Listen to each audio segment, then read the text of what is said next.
And this is Purim. So Purim is one that's still coming up. It's usually at the end of the Hebrew year, which is still, we taught about the Hebrew year. So at the end of the Hebrew year, which would be during March time frame, you'll start having, or February to March, you start having this Purim, right? This dedication ceremony. So go to next. And this is what I'm going to talk about for Israelites. So it's different celebration from where the Jewish people do Purim. Sorry, my grandson's here. He's a little hungry. I think he wants his granddaddy. I think that's why he's crying. Or his Saba. So, there's a difference between how they celebrate and how we celebrate. We share from over historical customs versus the modern day customs of Judaism. But we can see there's these Afro-Iranians. And in the Bible, it talks about how Queen Esther was at the palace, or Hadassah was the palace of Shushan. She was there. And you could actually, that temple, that place, that castle is still standing to this day. And how they painted themselves is on the left. Those are the archers. They were known to be mighty archers, the warriors. And they painted themselves as black people. So they got Afro-Iranians. You got people that's archers that painted themselves like this. So how did Queen Esther hide among these people if she didn't look like them, right? So next. So you can see how they even call out about the whitewashing of Persian movies, right? So you can see what they drew out, but then you can see the Prince of Persia. They're saying, why is that white actor playing Prince of Persia title role? So they were calling them out, saying, hey, this is not right. And even in the book, the movies of the One Night with the King, for such a time as this, Esther, they got them all as, Europeans.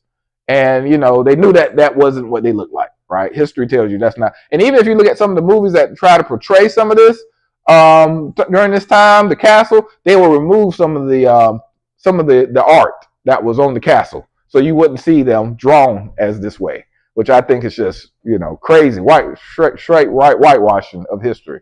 So next. And this is what, this was, I think Benaya Israel, he sent out a lot of articles. He's very helpful getting some of this information out. But you can see that this was like, I think it was from the Smithsonian. I should have had the citation here. But it said the Elamites of Mesopotamia appear to have been a Negroid people with kinky hair and to have transmitted this racial type to the Jews and Syrians.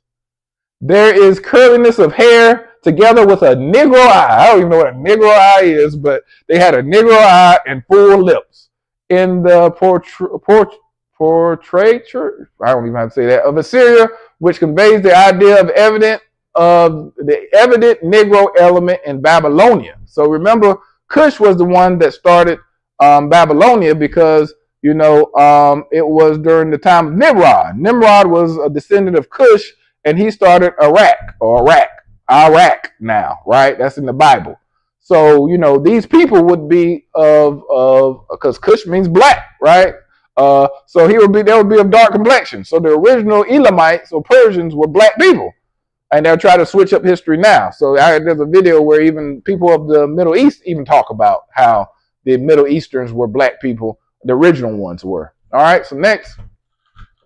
So during the time of Purim, this is what they did. So Purim, they had a war, and they were trying to kill out all the Israelites. And Queen Esther stood up and said, these are my people, to her husband, who didn't know she was an Israelite, even though one of his governors, Haman, he was an Edomite, and he was a descendant of an Edomite, and he was trying to kill out all the Israelite people because Queen Esther's uncle, some people say cousin, older cousin, would not bow down to him.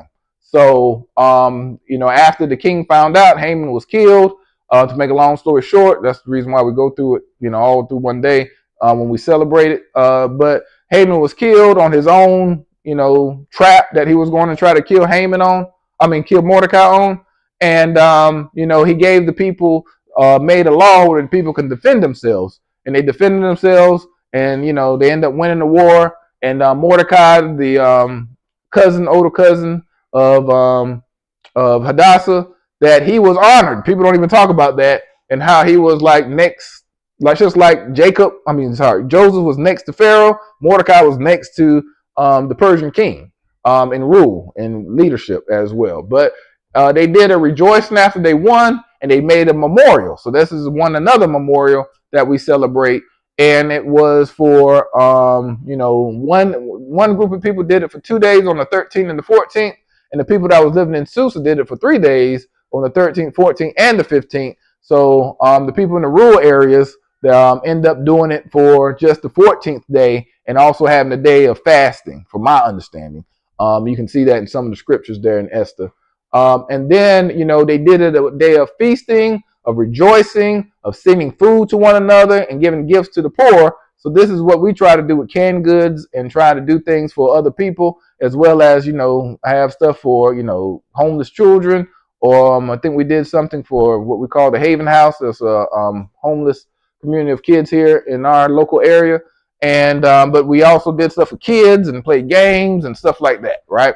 And then you can see how there was one day was actually dedicated for fasting and lamentations, to remember what our ancestors had to do. So now we can see how we're living now in this world that we live in now, and there's some issues going on, right? So why aren't we fasting like they did then, right? If we feel like we're being opposed and people coming against us, why don't we see people talking about, let us come together and pray?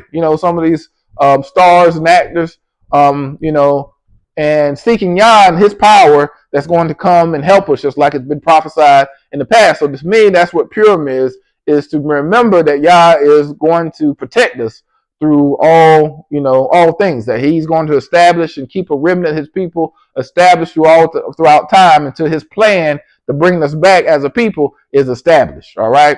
And I want to show you the difference between what we do and what, some people will end up trying to do Purim, like the way that, a lot of the ways it's done in Judaism. But there's a lot of stuff that actually is against our people, even here. So next slide, you can actually see how, sometimes it's a day of just doing what you want to do, like partying, and, so sometimes they have problems. This is from the times of Israel. So, they will have kids, smoking. You have a lot of men drinking and drunk all throughout the city. We don't do that. Even you have some issues with the blackface. They do a lot of blackface, in some places, not a lot, but sometimes they'll do blackface to pick on Obama. Some of the kids will do blackface with afros and KKK dressed up, all kind of stuff. You just Google it, you'll see it.